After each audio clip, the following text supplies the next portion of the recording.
In 2013, I found out that I was pregnant. I was in active addiction. I was addicted to methamphetamine, opioids, all of this intravenously, cocaine, and I was popping Xanaxes like they were going out of style.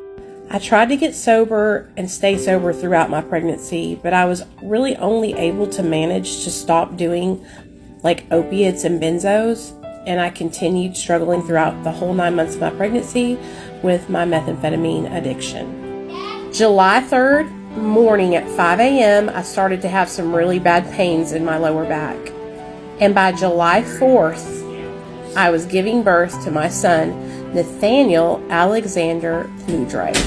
I told you guys, he had a perfectly round head.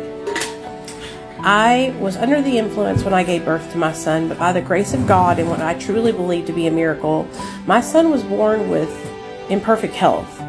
They never said anything to us about him having drugs in his system or anything, and 2 days later, I left the hospital with my son in tow.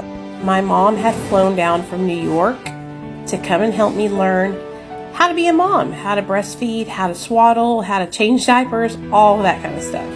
And Neil and I lived with my mother and father-in-law. So we had all the support in the world, but we didn't have recovery support, and we didn't know how to stay sober.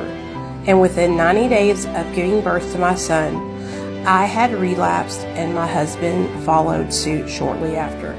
For the next year, we raised a healthy, happy baby. We lived with my mother and father-in-law. My son was never in harm's way, but we were both not as present as we should be because we were under the influence. 1 year after I gave birth to my son, my best friend, Tara, and the person who I used drugs with, Tara, we used together, called CPS on me, and my world came crumbling down. They took our son from us and didn't even give us a chance. So I put myself in treatment right away. While I was in treatment, I fought tooth and nail, and I got out after 30 days, got on MAT, so did my husband, and the rest is history. We got custody of our son back within 1 year, and our case was closed.